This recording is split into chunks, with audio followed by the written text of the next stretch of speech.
All right, y'all, welcome. It is 3:30, and unless someone from staff waves at me, I'm assuming I could start? Amazing. All right, welcome to Press Play, how video game music reinforces heroic and gender stereotypes. My name is Chelsea McBride. I am a huge fucking nerd, and I will be taking you through this presentation today. So, we all know what video game music is. What do you mean, heroic and gender stereotypes? Surely we don't do these things anymore. Okay, so this presentation comes with a lot of caveats, and that's kind of how I want it to be. I will tell you a little bit more about myself in a second, but we're going to take the sort of stereotype universe, hero stereotypes, and gender binaries and all that, and then I'm going to talk about the ways in which they don't necessarily apply. And that's sort of fundamental to where I come from, both as a musician and as an academic. So up on the screen, you can see our definition of stereotype. This is all the things that you would traditionally think of as being associated with a certain type of person. We do this all the time when we look at other people. We are in a convention of nerds and weebs and people who are often stereotyped against. It also is how we find community. So if you don't already, this is a really good opportunity to take stereotype as a value-neutral proposition, if only for the next hour.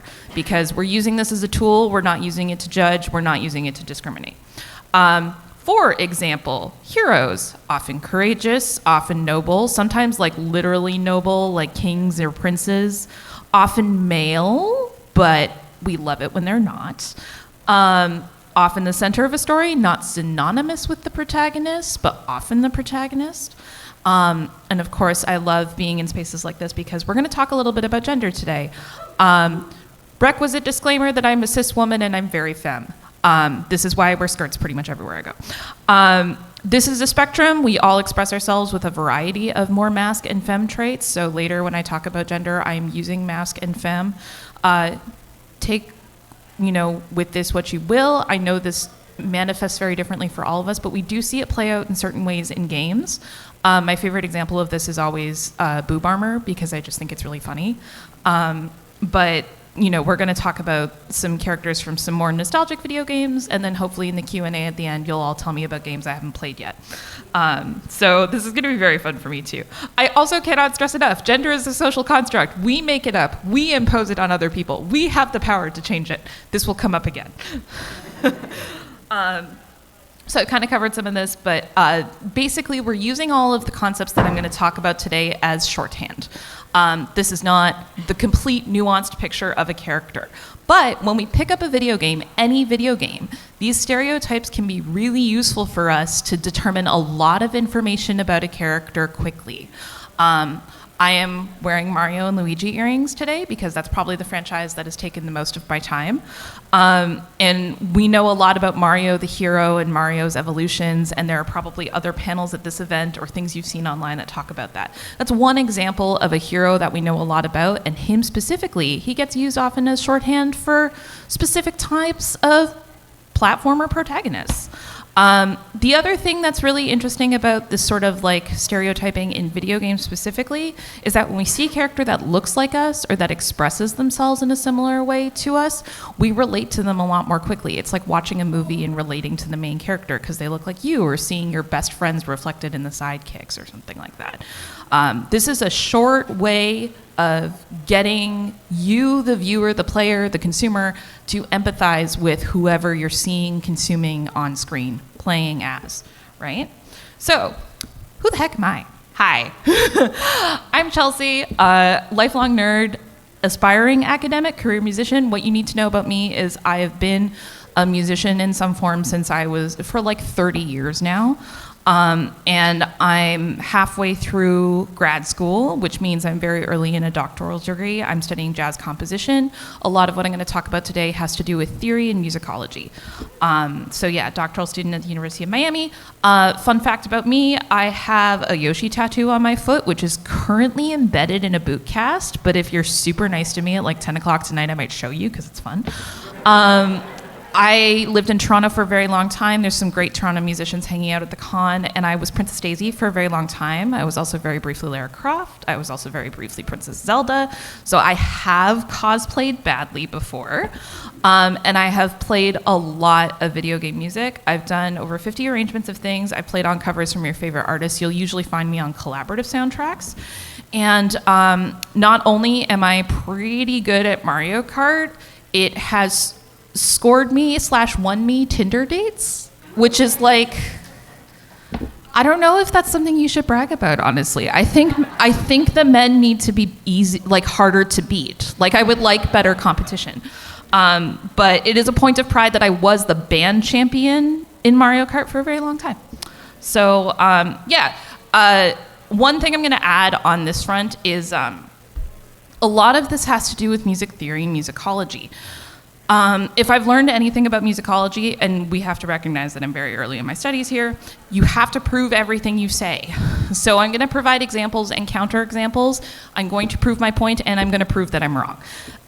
This presentation has evolved a lot from when I initially did this proposal. This came together very last minute, and as I was doing the research, I found that I was wrong in a bunch of ways. So you're kind of coming on this journey with me, which is going to be super fun. So yeah, prove everything you say. Also prove everything you don't say. Don't have an opinion unless you can back it up.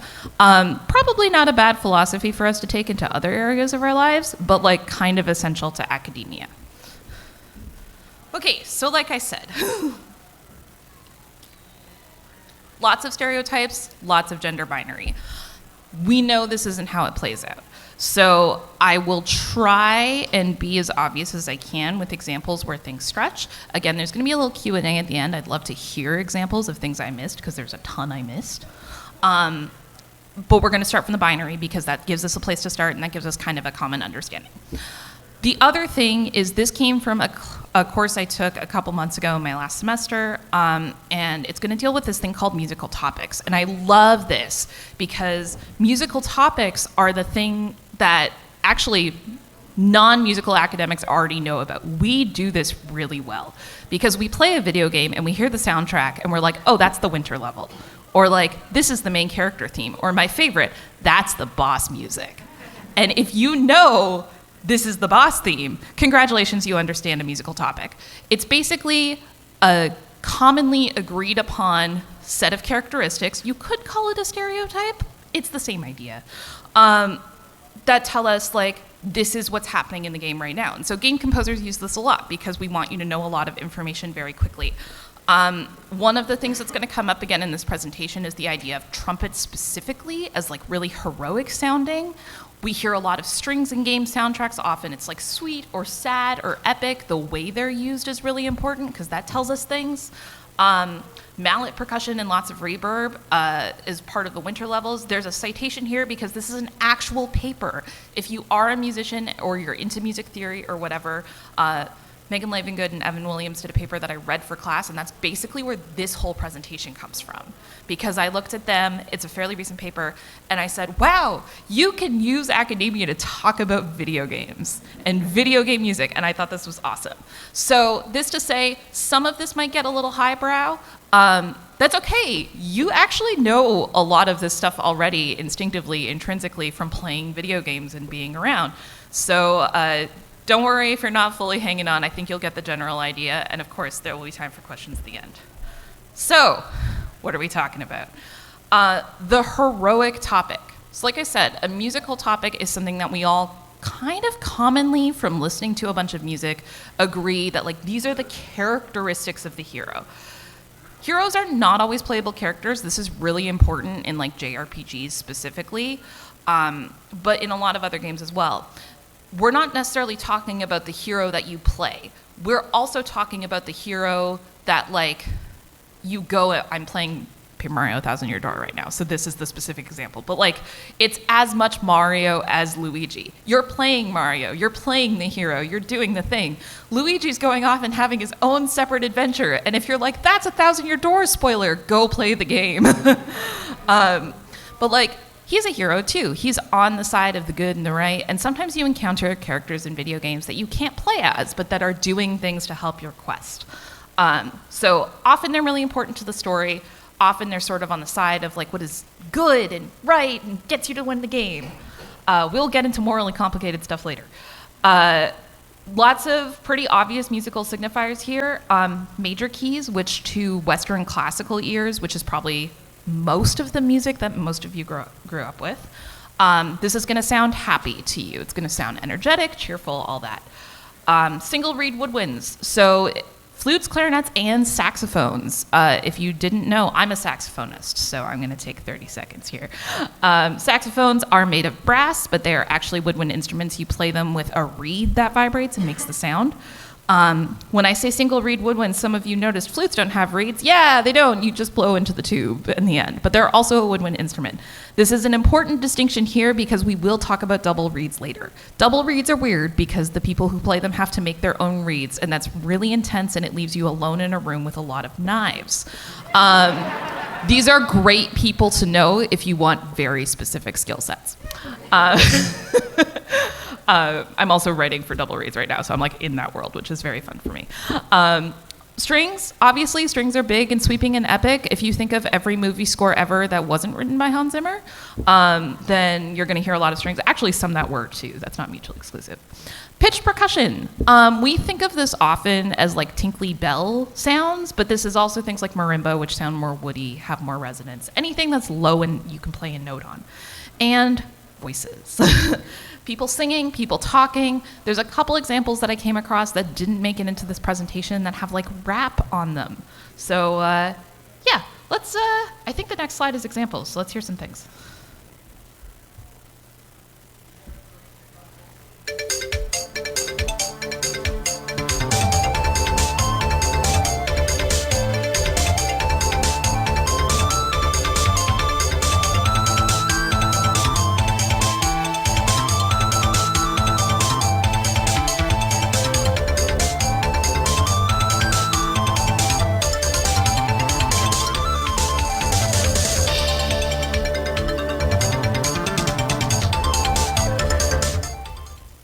So, lots of pitched, kind of hesitate because I think it's a dulcimer, which is technically string.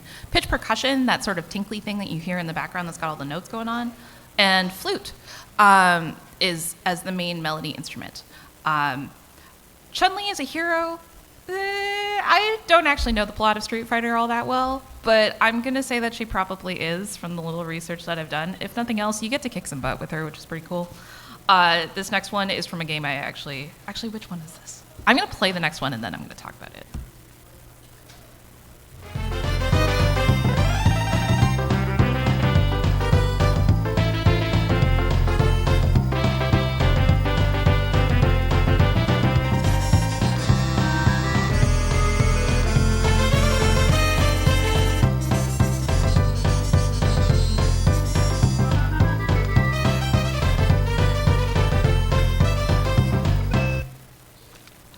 So, this is the one I thought it was. I played a lot of DKC3 growing up, and this is a particular soft spot for me. But the reason I picked it is actually the use of the clarinet. Clarinet is super common in the world I come from. I come from the jazz world, so big feature in the New Orleans brass bands, often an improvising instrument, often a descant instrument, not super popular in video game music. And so I thought it was interesting not only that it gets used at all in the Donkey Kong series, but that it's used specifically to represent Dixie Kong. And last but not least, a game that most of you will probably know better than me.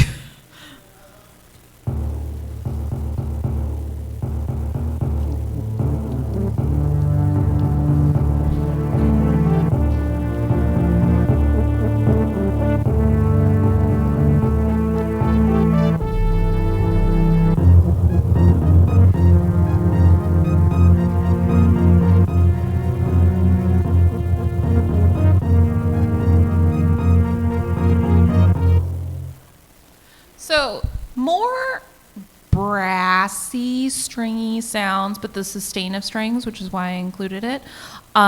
You'll notice also, if you were listening super closely, these aren't all super major, but they are typically a little more on the exciting side, except for Samus, because Super Metroid is like super dark and creepy, and that's fun. So not all of the elements have to be present to make it a hero theme, but these are things that happen. I also didn't realize until after I had put the slideshow together that I picked all women to start us off. Because, in case you haven't noticed, women can be heroes. If this is news to you, I don't think you're in the right place. So now it's going to get weird. Now we're going to talk about villains. I think also, as a sneak peek of what's ahead, I think all the villains are male, but that was also an accident. I'm a feminist. I'm not a man hater. There's a difference. So villains are notably messy, and I like any good, satisfying sink your teeth into drama for me has a villain that has like some deeply human, sort of good spark of hope and joy in there. In video games, we don't have a lot of time for that. So we're going to say the characters you're fighting against, or the things you're trying to conquer, or the things you're trying to beat. Again, we have a bunch of different musical signifiers here. One of these examples, it's the first one, I picked specifically for the organ, because the organ gets used also sort of underutilized in video game music, but it's such a fun sound. And it only really comes up in villain themes. So like, if you want to be foreboding as a game composer, use the organ, like a church organ. It's funny to me because, again, I come from jazz. We have organ trios. Organ trios are super fun and like happy and swingy. In video games, organs are like doom. Continuing, unpitched percussion, drums of any kind. This can be like world hand drums, which are some of my favorites. This can also just be a drum kit. We heard in Samus's theme that it was more minor, but minor keys, sadder, darker, more foreboding. 4 beats to a bar, odd meters. So this is where it gets a little technical. If you've ever played music in your life, you know that we tend to group things in 4-beat segments. The thing I don't think this is in any of the examples actually, but the thing I love about some of these villain themes is that they're not grouped in 4s all the time. A lot of them are. Most of the music you hear in video games is in 4. The next most common set is in 3, and then after that you can kind of just roll dice and figure it out from there. The rainbow or the end credits theme in Mario 64 is in 11, and that's the only example I can think of that. So this to say that if you're tapping alongside, which you could totally try with this next one, I think it's in 4. I'm not sure. But if you're not going to find it in 4, it's probably a villain theme, because they want you to feel off balance. They want you to feel unsettled. You're not going to have like a nice, easy groove. And then the other thing is less dynamic variation. So dynamics are going to come up again. It's this concept of how loud or soft something is. If you've heard any of the concerts in the hall, you will have heard this already. But dynamics is just the sort of range of volumes that we can go. You will probably hear better examples at this con in community orchestra than you'll hear on the main stage, just because of the nature of live sound. But go hang out with any of the musicians and ask if you want to hear, because it's a really easy musical concept and it's fun to hear in person.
Like I said, I really just wanted to show off the organ in this example.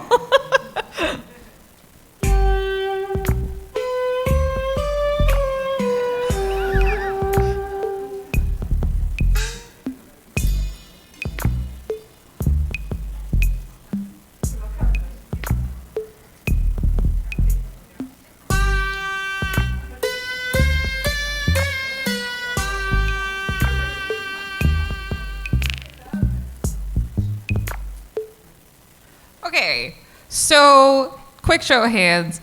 Who's played Animal Crossing? Looks like a group of millennials who was around in 2020. I should know better. I played a lot of Animal Crossing. I swear I'm calling myself out to you. Who here thinks Jolly Red is a villain? That's okay. If you are sitting in the front, turn around and see that again. Put your hands up again. Not a lot of you. This is what I mean. Villains are notoriously complicated. Jolly Red is in here because he's trying to take your money. So is Tom Nook. Tom Nook did not make the cut for this presentation, but I want you to know I so deeply agree. There is a note on methodology for the scholars in the room. This is probably the question you'd have for me at the end. If not, for those of you who are not deeply into academia. Methodology is just how we collect our data and how we do the work. I cannot stress enough that knowing that I was not presenting to a bunch of academics who would tear my paper apart, the methodology on this is partly vibes. But there is some research. So what I did is I took some of the top-selling games of more nostalgic things, late 90s, early 2000s, and then sort of cherry-picked more recent examples as things have gotten more and more split. A lot of things got left out because they have level themes, not character themes. And so actually finding games with character themes was not like the easiest thing in the world, which is surprising. And then what I did is computer coding nerds will like this. I just yes-noed a bunch of, does it have this trait, does it not have this trait, and then went through, spent an afternoon sorting a spreadsheet, which is exactly as sexy as it sounds, and figuring out, okay, what shows up more in the things I've tagged as hero, or male, or female. And again, it's not super perfect. You could probably go through the numbers and tear it apart a little bit and find, like, here's all the examples that are not totally, completely in line. The thing I loved about going through the data, actually, is that my initial hypothesis, which was like, oh, this is going to be super clear cut and all the male things are going to have trumpet in them. It's not. So like I said, you're coming on this journey with me. I had to dig a little bit for some of these. We're going to get into gender binary in a second. Before we get out of the villain thing, I didn't, on my first reading of like game plots and soundtracks and all that, I didn't realize Lavo was a villain, but I wanted to include them anyway. So here we go.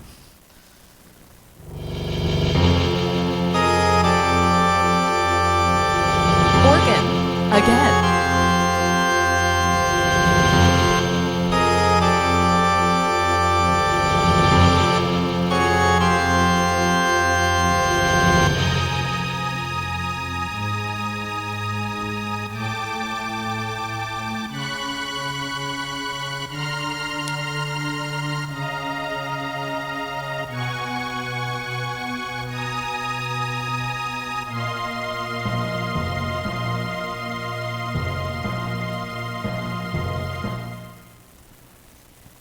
And I wanted to point out strings, which you'll remember was on our hero list, not our villain list. Lavo can be a hero too.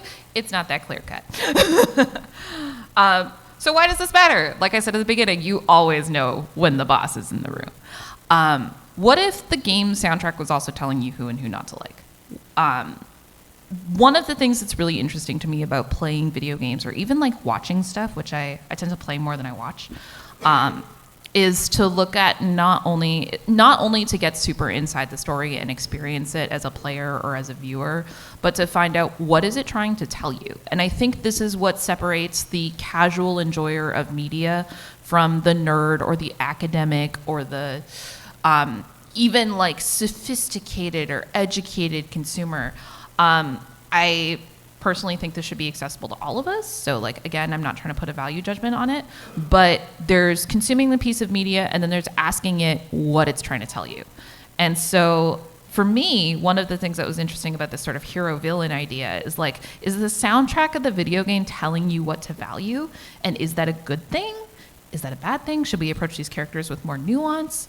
I love the Jolly Red Tom Nook example because they're both definitely trying to screw you in different ways. And it's, are you a burn the system down person, or are you an ally with the pirate captain person? Or like, this is really choose your own adventure. And Animal Crossing is sort of fun for this. We got Stardew Valley later, if you're into that. Animal Crossing is really fun for this because it is like a very wholesome, cute game that is kind of there to be completely inoffensive to everybody. And I played it as a comfort thing. And it is still a comfort thing for me. I still go back sometimes. But then, like, you gotta weed the island. And if you play the turnip market, it's really volatile. And, like, you know, I don't know if I want to worry about the turnip prices anymore. I think I just want to collect my fun little snowmen. And so you can choose to engage with these pieces of media however you want. But having an awareness of what the game composer, the creator, the director is trying to tell you is going to open you up to a lot more critical thought and maybe a deeper level of enjoyment. There is a lot of stuff in common here. You heard some of this you will not hear. Double reeds came up earlier. This is like the oboe and the bassoon. I think I've maybe seen an oboist around here somewhere. These are the people in the rooms with the knives making the reeds. But also they have that super reedy sound. A counterexample to this, Lara Croft's Tomb Raider theme. The original has oboe on the main melody. Other things you'll hear a lot between heroes and villains, synth sounds, especially in this era of video games, were super common because that was what the chipsets accommodated. You'll hear a lot of brass instruments, trumpets, trombones, tubas. We'll start to separate this as we get into the gender topic. And then harp and piano and guitar, because when we hear music, we hear three layers. We hear melody, which is single note, harmony, which is sort of all the other notes telling us what's happening, and then the rhythm, which is all the stuff that doesn't have a pitch. This is a very reductive understanding. Some music has a lot of harmony going on, some music has a lot of melody going on. But with the harp, piano, and guitar category here, this is usually what's filling out, this is what's telling us if it's major or minor or scary or whatever. And so it's telling us what's going on around the melody, which is the thing that you're going to sing as you walk out of here, because that jolly red melody is really good. So let's talk about gender. This is the man, mask, the woman, femme. I'm going to flip between these terms because I'm still getting around the language. We are sticking with the binary today. One of the things I love about coming to MAGFest and being in queer spaces in general is seeing a ton of people who do not abide by this binary. I think it's so cool. And even the data is not like, oh, women are always this and men are always this. It's really not that clear cut. So take with a grain of salt. What I have noticed, though, is that there are things that tend to fall more into one or the other category. So more mask, more manly musical traits. We see, I'm going to skip around this list a bit. We've seen the organ come up again. Does this mean all men are villains? No. Does this mean a lot of villains are bad? I don't know. You know, your judgments on villains and men are entirely up to you. I just find it interesting that organ's on this list. The brass instruments was where I started for this hypothesis. So this felt really obvious to me that, like, when we have like a male hero striding in to save the village, he is accompanied by trumpets. And going through the data, it's not just trumpets, actually. We have heroes who are highlighted by trombones. We have heroes with tuba bass lines. This is especially noticeable in like good characters who are not human but are definitely masked. Do we gender non-human characters? Yes, we do. I feel like this comes up in my slides later, but I don't remember where. So yes, non-human characters have a gender too. Usually it's mask. And that's why tuba is in here, because if you're going to have like a frog, would you pick another instrument than tuba, really?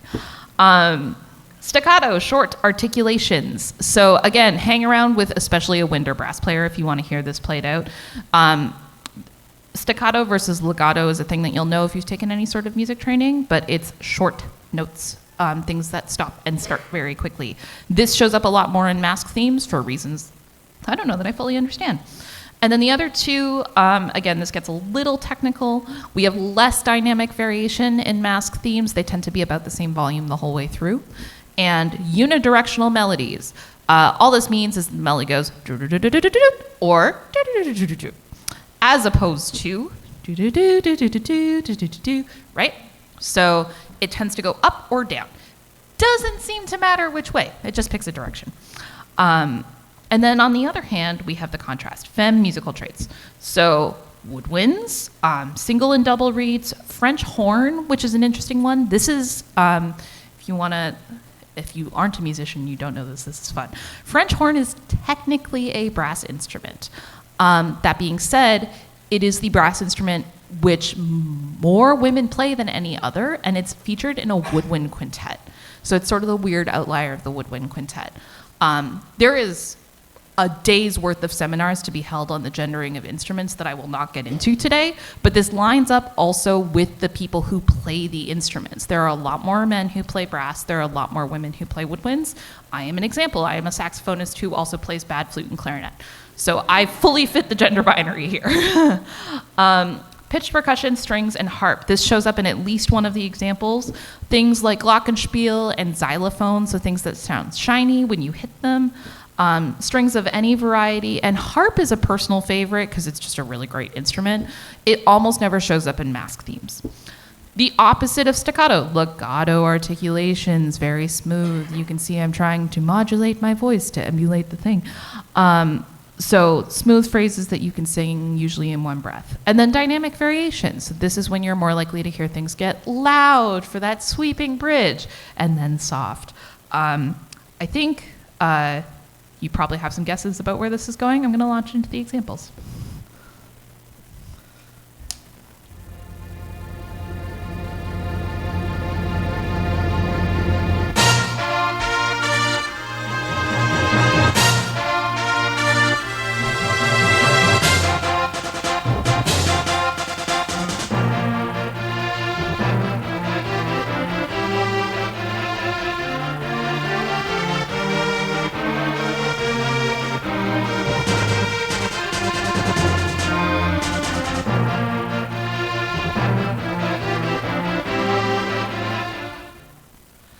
This one I love because also in the background we do have pitched percussion here, but it's timpani, which is the big thunderous hit a thing and get a note that you sort of feel in like your bowels kind of, because like, yeah, anyways. I just thought it was fun. We're back to Street Fighter.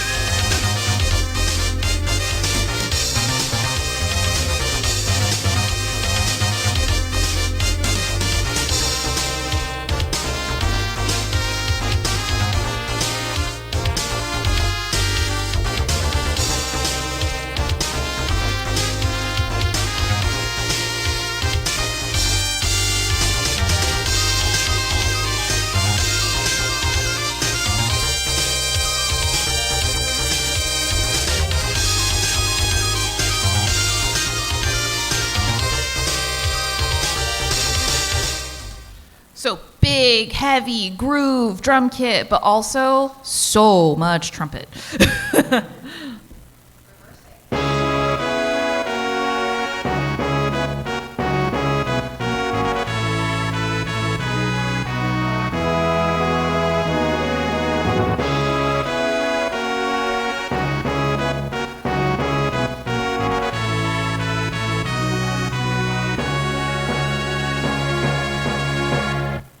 So more timpani, which is super fun and wasn't in my list. The thing I wanted to point out about that one, we have trumpet, sort of the trumpet-ish again on the melody. It's trombone on the counter melody underneath. This is not unidirectional. You probably heard that goes in a lot of different directions, but it is a good example of the brass forwardness. And we're going to hear another example from Final Fantasy in a second.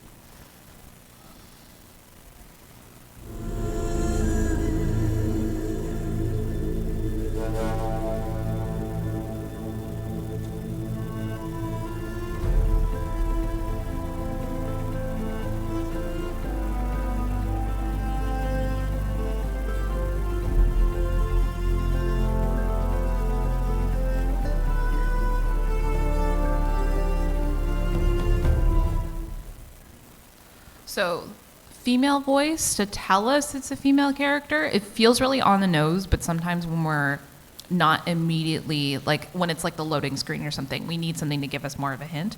And then that viola melody as well, which I really love. So strings, again.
Okay, I had to include this one because it's so many of the femme traits.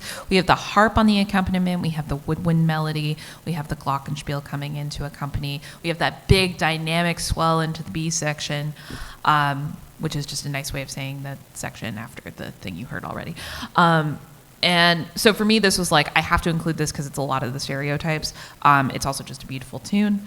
And I think like, this is an interesting one. The clip that this is stolen from, thanks YouTube, is a compilation of different versions of this tune throughout the franchise. I really wish I'd had time to play the whole thing for you because it's so cool. Every single woodwind instrument plays that melody. There's harp in every version. There's strings in a lot of the more modern versions. As soon as there's room to have these big, lush, dynamic orchestrations, they happen. And so I think it's a really cool example, not only of how we've stuck to this sort of stereotyping of the very femme, very important character in the series, but how it's shifted to accommodate the technology that's available to us. So game composers are evolving in their understanding of all of this stuff. We're humans, we can grow and learn things. And we can also just put the Zelda's Lullaby melody on every woodwind ever. Like, I don't know, you could have it all.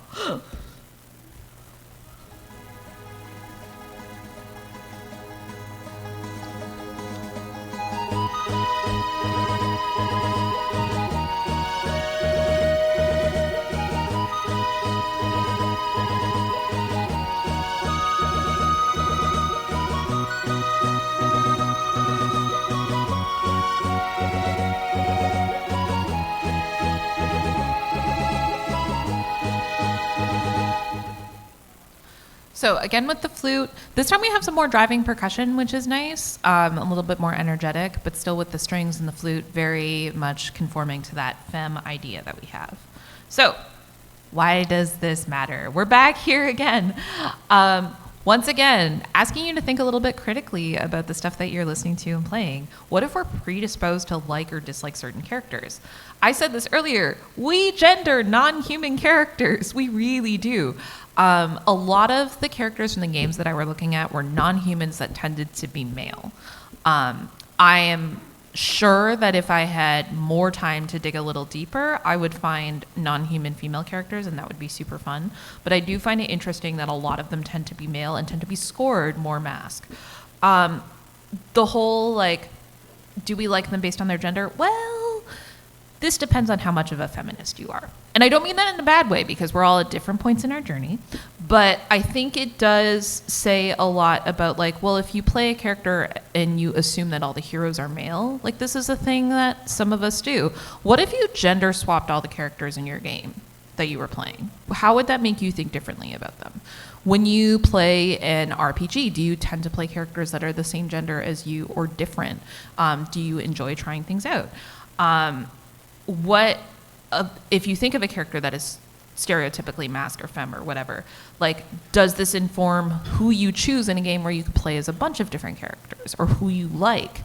And then, of course, the more modern examples that I didn't have enough time to dig into, and also didn't have a ton of character themes, so didn't quite fit. But we have new games featuring Peach and Zelda. And one of the things I loved about this, because there is a thank you page at the end, I crowdsourced a bunch of friends to help with some of the research. And my friend immediately was like, oh yeah, the Zelda theme, the main theme, not a character theme, therefore not valid for this, but epic strings and woodwinds. And so it's like, oh, okay, so we have a game where, like, the hero is a female character and we're still scoring her like a female character. Like, why does Zelda not get trumpets? I don't know, why does Zelda not get trumpets? You could write the next game. You could change this narrative. So even though we feel certain ways about certain genders, or don't, game composers are still scoring them in ways that are kind of conform to this gender binary. Like I said, this is based on a lot of games from 20 years ago with select modern examples. So a lot of this is shifting as we get new games out, as we learn more about social justice, as we change our attitudes, which is what I love. And as we get more queer characters into video games, this is going to shift even more. But I think this is an interesting reflection of where we're at now and where we're starting. we each have a very different threshold of what we're comfortable playing as when we're playing. I started this presentation saying that I'm like kind of incredibly a cis woman. I play a lot of female characters, but I love female heroes because I would be totally useless with a sword. And in a video game, I get to play a female character who can like jump to different platforms and defeat enemies. And it's like this whole alternate reality thing that I can do. I also have really enjoyed the little bits that I've been seeing from my friends online who are way more queer than I am, talking about gender presentations through role-playing games, both tabletop and video games, because it's a safe space to experiment. No one's really looking over your shoulder other than maybe your partners about what you're playing, and it's an opportunity to change how you want to look. This was super cool for me watching a friend with her transition try and play characters that had all the crazy hairstyles that she wanted. She still has the best collection of wigs. I'm super jealous. But it's fun. It's an option. And then the other thing is that you can play a villain and it cannot mean anything. You can play a character that's not like you and it doesn't have to say anything about you. To take us out of video games for a second, one of my favorite D&D campaigns was making all of my like super good, like loving, caring friends play the only band of criminals in the entire kingdom. They're all arsonists, spoiler. It doesn't make them bad people. It's not a statement about them. I thought it was super fun. And it was really interesting for all of us to explore this different angle to say like, okay, if we were going to be the only band of criminals in the kingdom, what havoc would we cause? And the answer is we wouldn't stab anybody. We'd just burn the whole town down, which feels like it should say something, but probably doesn't. We have exceptions to this, like I said. Not every character is masc or femme. This first one is a personal favorite because, like I said, I'm currently playing the Thousand Year Door remake, and the Thousand Year Door soundtrack goes so hard. It's so good.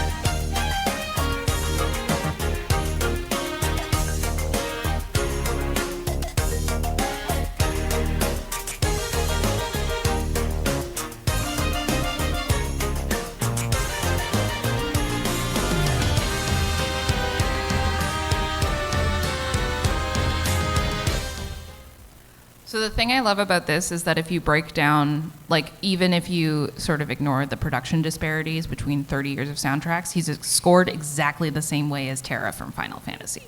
So if you were just listening to the music, you'd be like, oh, this is a female character. It's Luigi, folks. We love Luigi.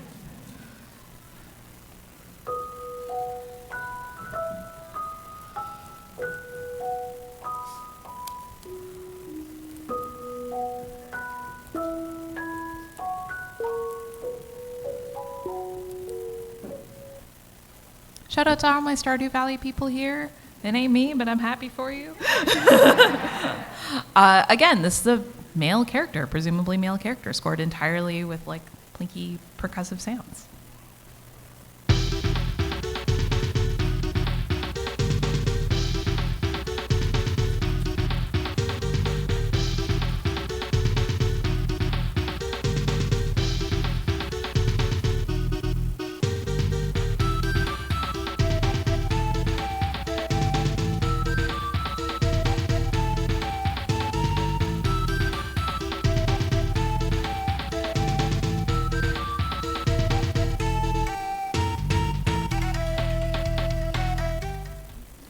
So this one was interesting for me because I've never played Killer Instinct, but Jago doesn't strike me as particularly male or female or particularly villain or hero. I think there's some fluidity with that.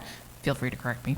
But from what I was reading, there's at least a little bit of gray area. So it's interesting that we have all these really breathy, like flute sounds that we would normally associate with more femme characters against the super driving, super aggressive backbeat. Also, great soundtrack, super underrated. Found that out when I was researching. So, I've talked about a lot of what this means for like you as a player and you as a consumer. As a composer and an audio producer, audio producers may be a stretch. As a composer, this is really interesting to me because it gives me a whole new toolbox. And again, coming from the more academic side, if you have to prove everything you say in musicology, it means you have to define the terms. So my composition teachers talk about it as framing the canvas. In academia, we talk about things like this as like a lit review.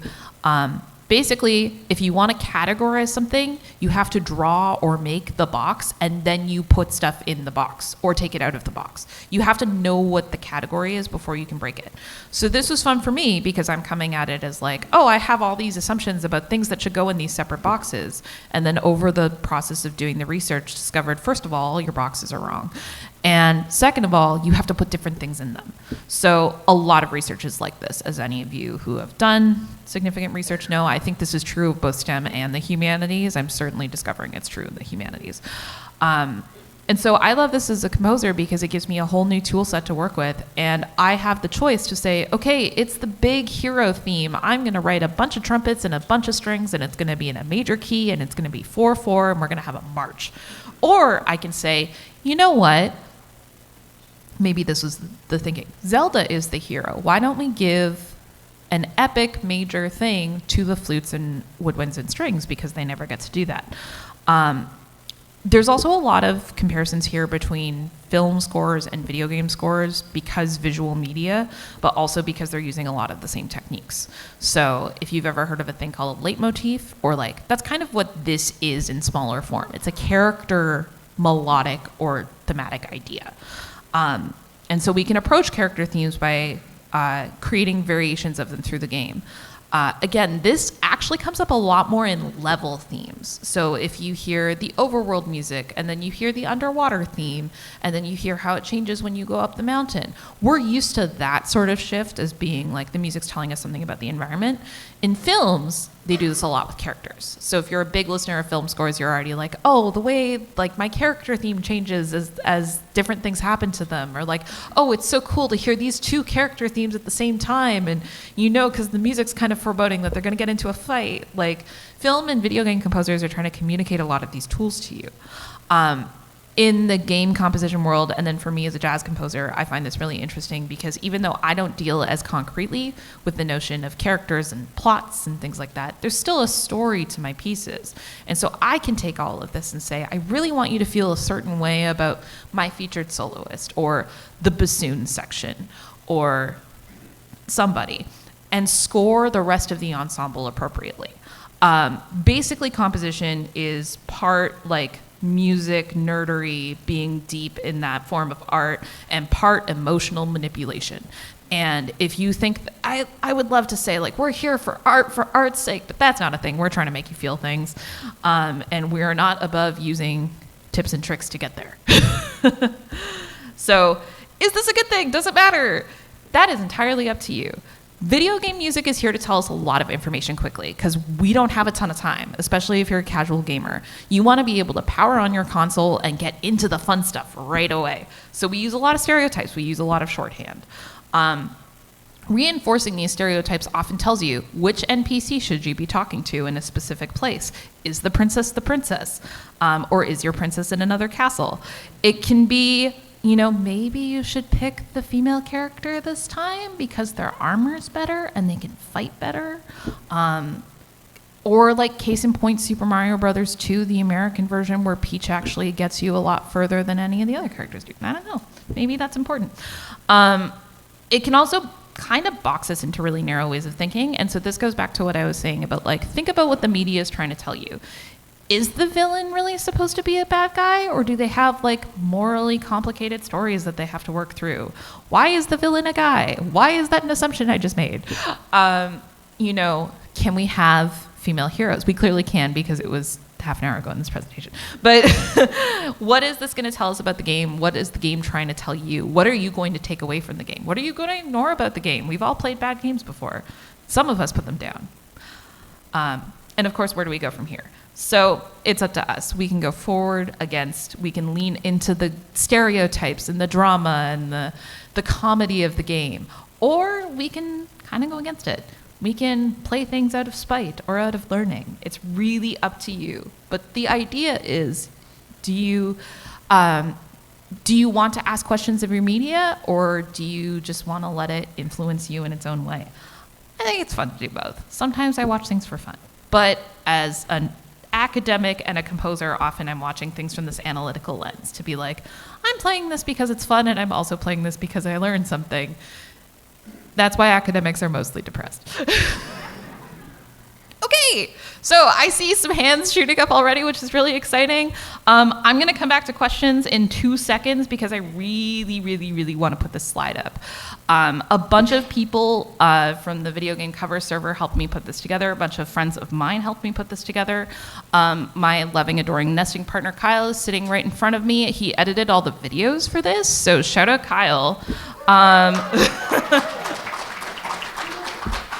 He's also here working at Bops, so if you've tuned into MAGTV, he is part of the people responsible for that. Be very nice to him and the rest of the staff on the way out.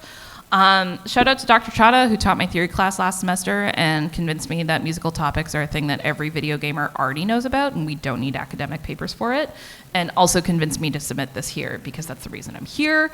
I've done a bunch of grad school, and my profs are great, and I have so much more grad school in front of me, so please don't ask me what I'm doing after graduation, because I don't know.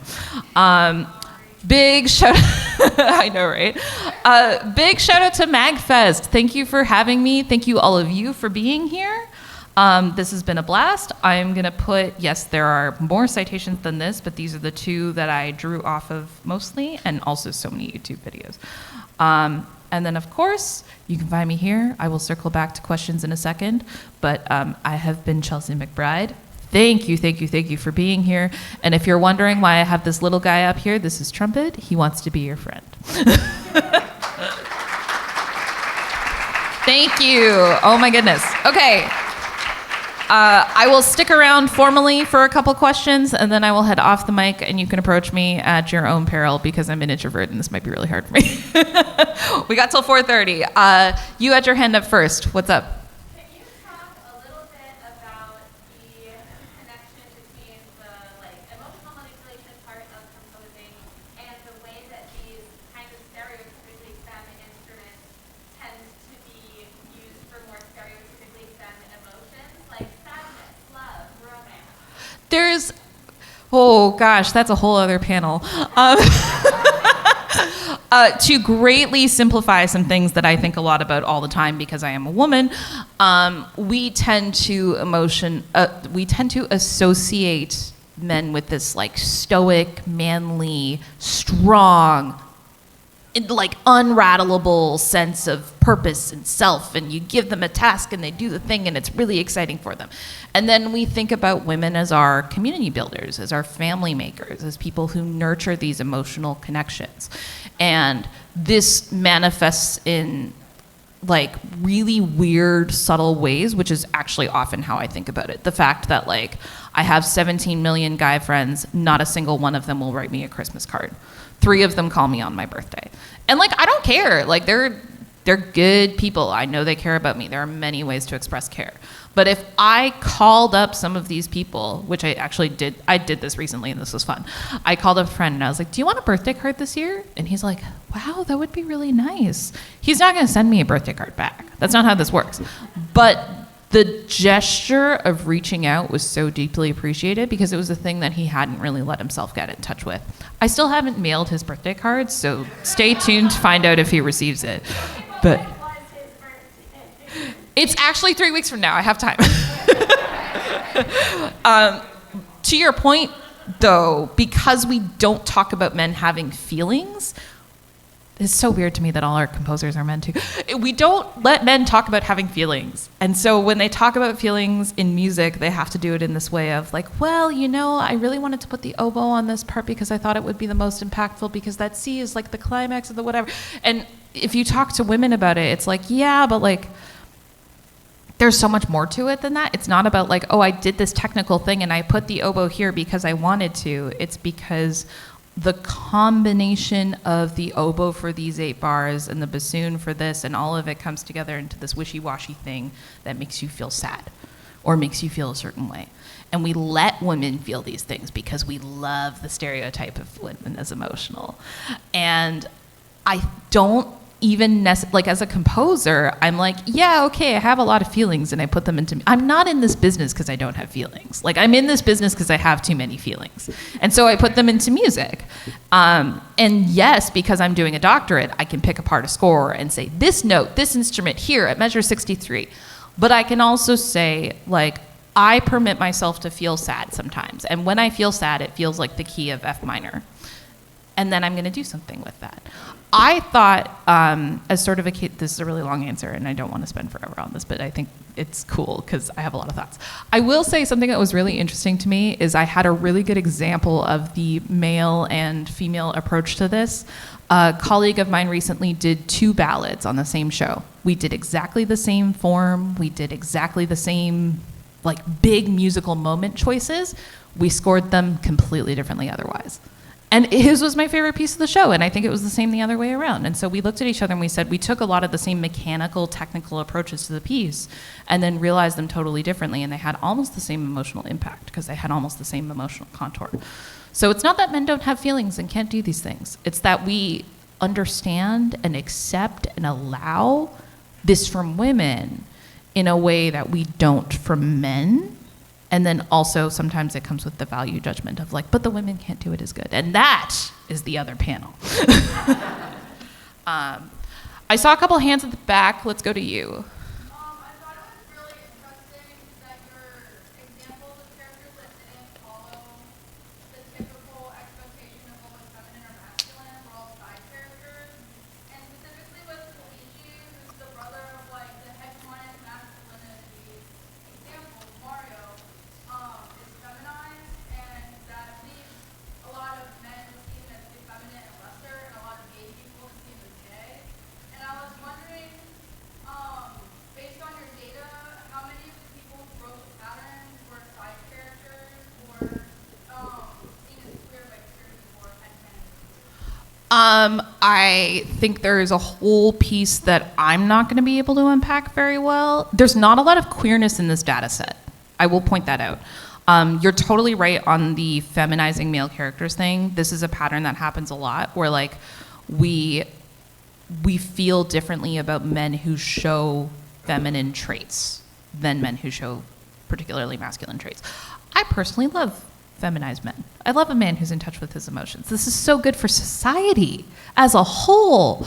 But yeah, not a ton of that in the data set, not a lot of open queerness in the data set. This is why I think if you're playing new games, really keep an eye out for this because we're starting to get there in game dev and it's so cool. I didn't disaggregate for main or side character. That was really important to me because you can do that and it would be really interesting to see. This is one of the many, I have like a page of ideas for like avenues for further scholarship. So if you are also a music academic, talk to me. We can go places.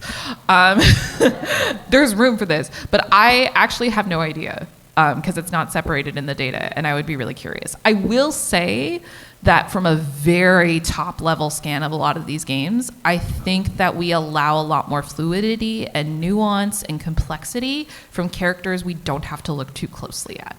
And I think that might be true as like a societal comment in general, that like if you really want to get to know someone and all their nuance, it's a lot easier to accept that person who's just a little quirky or a little strange if you don't have to spend a ton of time around them. Like really. You made that face out loud. That was beautiful. And again, a lot of this is like, it's not a bad thing. It's okay if you're like, but men are the best or whatever. I think you're in the wrong place, but that's not a problem with like you as a person. I think this says a lot about your attitudes and what you're learning and what you're open to. And I think that's really important in such a freaking terrible political climate. I'm Canadian, so I try and disown American politics as much as possible. But this to say that like there's a lot of room for nuance and complexity and tolerance and openness and willingness to learn. And you don't have to look at how you feel today as the made in stone version of how you will feel tomorrow. And that's what a lot of this was for me. Because I had a lot of feelings about this when I proposed this that I do not have now. Do I have time for one more question? Amazing. Thank you so much for being here. This has been a blast.